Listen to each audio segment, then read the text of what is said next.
കിണറിന്റെ പ്രശ്നമൊന്നുമല്ല. ഇവിടുത്തെ കോള കമ്പനി അടുത്തുള്ളതുകൊണ്ടാ സമീപ പ്രദേശങ്ങളിലൊന്നും വെള്ളമില്ലാത്തെന്ന് ആളുകൾ പറയുന്നത്.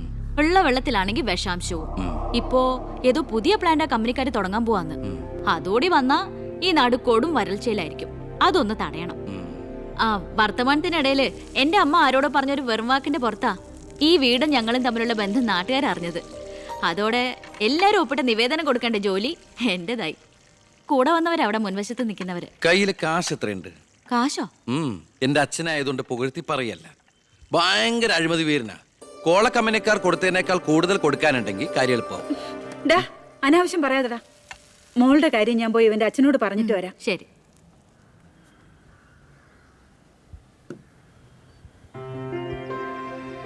പിന്നെ വിളിച്ചത് കാര്യാക്കണ്ട കേട്ടോ. എന്ത്? പെങ്ങളേന്ന്. ഓ അതിനെന്താ, അങ്ങനെ കണ്ടോളൂ. അയ്യോ അങ്ങനെ കാണാൻ പറ്റില്ല. എനിക്ക് ഇപ്പൊ തന്നെ 3 പെങ്ങന്മാരുണ്ട്. ഇനി ഒരെണ്ണം കൂടി താങ്ങാനുള്ളൊരു കപ്പാസിറ്റി എനിക്കില്ല. അതുകൊണ്ട് തനിക്ക് തന്റെ പഴയ സ്റ്റാൻഡ് തന്നെ മതി. പഴയ സ്റ്റാൻഡോ? ആ കുട്ടിക്കാലത്ത് ഞാനൊരു ലവ് ലെറ്ററിയും ഒരു കത്തി ഞാൻ തന്നില്ലേ. അന്നത് തമാശയായിട്ട് തോന്നിയെങ്കിലും പിന്നീട് ആ തമാശ എന്റെ കൂടെ വളർന്ന് വളർന്ന് ഇപ്പൊ നേരിട്ട് കണ്ടപ്പോ സീരിയസ് ആയി. അന്ന് ഞാൻ സീരിയസ് ആയിരുന്നു.